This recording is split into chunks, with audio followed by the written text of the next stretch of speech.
Hello everyone, welcome to Attorney Chen Broadcasting. My name is Xiaoming Chen. I'm licensed in the state of Virginia. Today we're going to talk about the bond. So when a person is arrested and facing criminal charge, normally the first thing he wants to do is to get out of prison, and get a bond.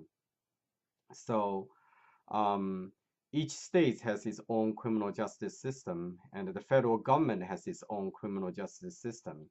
So I'm just going to use Virginia as example and talk in general terms. So normally when a person gets arrested in jail, normally you will have a bond hearing, and you can be represented by attorney for your bond hearing, or you can appear for the bond hearing yourself.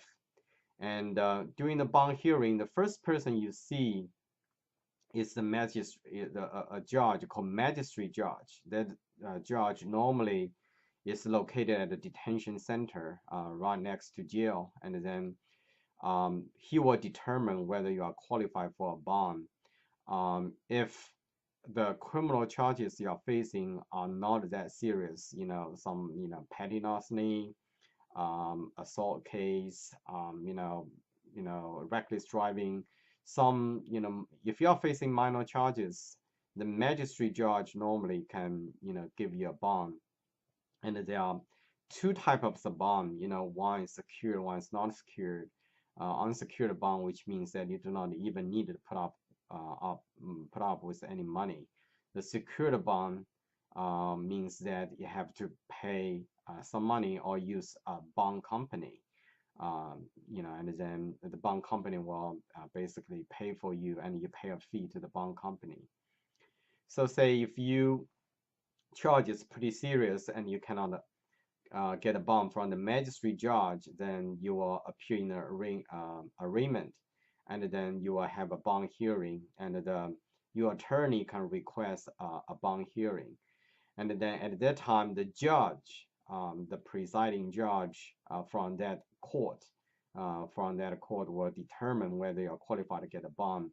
At this time, they will evaluate, whether you have a criminal history, and what kind of offense, what kind of criminal charges you are facing, and whether you have failed the bond condition in the past.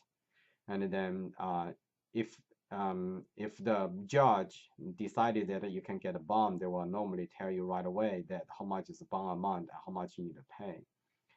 And then if at the general district court level that you still did not get a bond, you have one more chance to appeal to the circuit court, high level court, and request for a bond hearing at that level. And your attorney can present evidence that why you are not a flight risk, why you are qualified for a bond. And there's there's a misunderstanding that, lots of people try to prove during the bond hearing that, I'm innocent, I did not do what I'm being charged with. That is not the major concern of the court.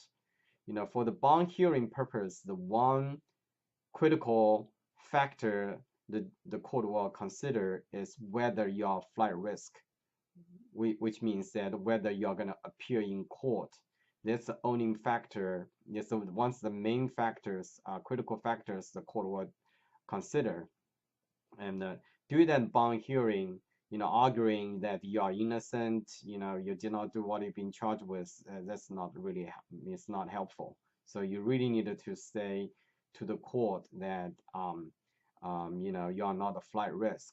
And in next broadcasting, I'm going to talk about some of the requirements or some of the qualification to get a bond. Thank you for watching this episode of Attorney Chen Broadcasting. Thank you, and see you again.